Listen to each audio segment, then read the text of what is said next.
Rick, now how did it start out for you? Well, I just, you know, we started doing comedy in Kansas City, and I was in college and just loved it. And the more I did it, the more I realized that's kind of what I was going to pursue. So moved to LA, and I started working at the Comedy Store, and well, that was a nightmare, but at the same time, you know, I was convinced that enough people had done it before me of respectable nature that it was an all right path, I guess. So, What was the nightmare about it? Well, back then we got paid like $25 a shift or some sort of amazing freelancer sort of racket that they had running. Yeah, so it was like an 8-hour shift of dealing with like the craziest, insane people on the planet. You're going, wait a second, is this a Comedy Store or Walmart? Yeah, I mean, the insanity and the depravity. The Comedy Store is like a black hole of just the most insane people in the world.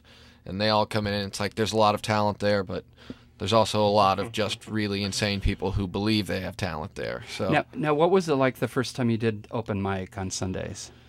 it was pretty nightmarish back then. We had to... Well, wasn't it just a raffle back then? Yeah, you had to sign up the week before.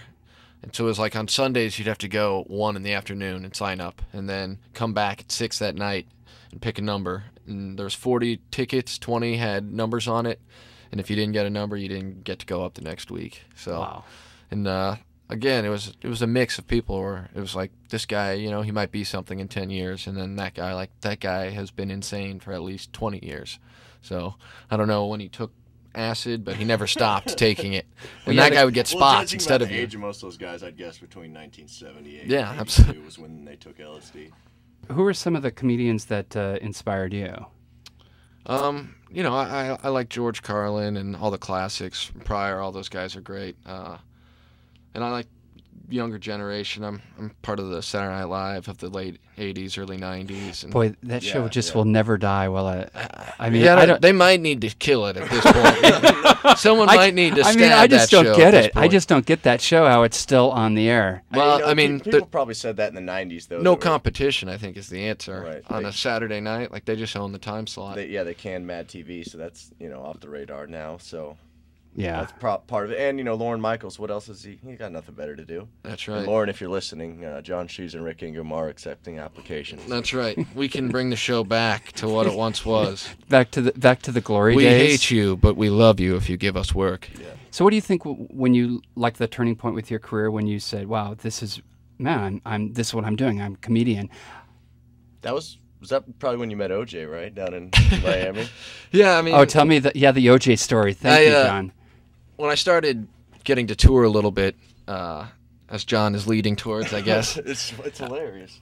was right when I mean, that's when I realized I could make money doing this, and it wasn't just kind of a pipe dream to be able to do it. So at that point, I'd been on tour with Pauly Shore, which is kind of a nightmare in itself because he does like the worst cities in the country, the cities that still think Pauly Shore is famous, I guess. So the people still think Son-in-Law is new there, so they still come to check it out. And so I was doing those cities, Brownsville, Texas, getting food poisoning at a Denny's a mile from the Mexican border. Don't order the ham when you're near the Mexican border. Don't order the ham. Lesson learned. But Don't order the ham. I got to go on the road with Andrew Dice Clay as well, and he does Andrew Dice Clay type cities, places. No, it's Andrew Clay. Andrew Clay, He that's dropped the right. dice. He dropped the dice. The dice is going to be coming back though because He'll be back. When he had that series and he was trying to be all legit, it Yeah. wasn't funny. No, he'll be the dice man. I mean, he's as crazy as can be in real life. He used to Really? call me in the middle of the night and hallucinating on sleeping pills and stuff. It was classic. He's an interesting guy, but he was great to me. He took me on the road, and I got to go to like New York and Miami and like places you want to go as a comedian. Yeah. So we did shows in Miami, and the guy came up to us afterwards and said, you know, O.J. Simpson's here. He wants to meet you guys. And Dice immediately said, you know, I'm not going to meet O.J. He's a murderer. You go meet him. So now I have to go meet him. Yeah. So it was either I'm not going to meet him because I'm afraid. Yeah. I'm not meeting that guy. He kills people. Hey, you're on tour with me. You go meet that guy because he kills people. Oh my God, what was that like then? So you go out? I go out. I see OJ smiling. He's real happy. He's with about a 30-year-old blonde girl. I'm immediately just like, are you kidding me? What kind of father issues do you have to go out with the guy who's killed someone that looks like you? He looks like you. She looked like you, and he killed her, and now you're dating him. But I guess that's the price money will pay. Yeah. So, Valuable. he was very excited and intoxicated, and he kept putting his arm around me, and I just kept thinking about how he could just break my neck. He's like a big man too, right? He's a big guy, big Huge head, hands. big hands. Like his hands wrapped all the way around my neck. Well, so when was this? This was. I mean, This was, because he got in trouble with the That was gun like 5 or thing. 6 years This ago. is right? 2005. Yeah, because now isn't he in 2004. jail right now or something? Yeah, he's for- up at I think Lovelock Correctional Facility or something amazing. And if you're listening, I don't know if they have the internet access out there, but if you're listening, OJ, you are very friendly in person. And when you're talking to OJ, you don't obviously I'm not going to ask him about killing people or souls with those murders.